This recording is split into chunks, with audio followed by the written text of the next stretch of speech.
Dahil nagbakasyon nga tayo sa Pinas, hindi naman pwedeng hindi tayo makakatikim nitong kesong puti. Minsan dito na nga kami sa Santa Cruz, Laguna at madadaanan naman namin yung mga tindahan ng kesong puti, isabi ko nga kay daddy ay bumili na nga. Dahil nung pagkadating pa nga lang namin sa Pinas at pauwi kami nung Magdalena, isabi ko nga kay daddy, gusto kong kumain ng kesong puti. Kaya lang lagi nga namin nakakalimutan. Kaya naman this time, sinigurado ko nga bago nga kami bumalik dito sa Saudi, talaga makakain ako nito. So ayun, pagkarating namin sa bahay, nag-asikaso na nga ako ng dinner namin.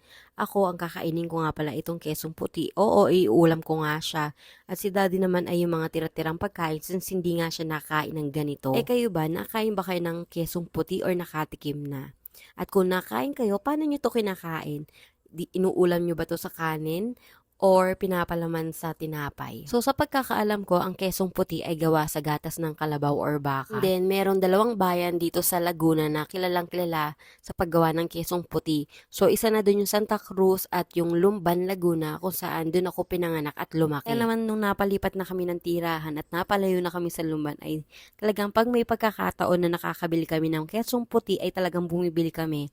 Dahil masarap siya para sa amin iulam sa may kanin na mainit. Tapos may sausawan na kamatis. Pero yung iba nga, gaya ng sabi ko, yung iba, piniprito siya tapos pinapalaman siya sa tinapay or pandesal. Pero kami, hindi namin naging bet yun. Mas gusto talaga namin yung inuulam siya sa kanin. So anyways, mabalik tayo dito sa video. Kitang-kita nyo naman, naghiwa na ako ng mga kamatis at nilagyan ko siya ng asin at lalagyan ko pa yan ng tubig. Yan lang talaga yung sausawan na ginagawa ko kapag nakain nga ng kesong puti. At yan na rin yung kinalakihan ko. So ito, tama na ang pag-explain at tara, chibugan na. Ito talaga ang best part ng pagkain ng kesong puti para sa akin. Yung kakainin ko siyang nakakamay lang.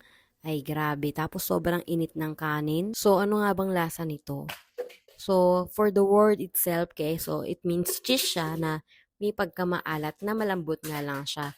And then, the best talaga para sa akin yung lalagyan mo siya ng kamatis. Kasi nagbabalanse yung lasa. Kaya naman kung makakabisita nga kayo dito sa Lumban or Santa Cruz ay talagang kailangan yung kainin ito.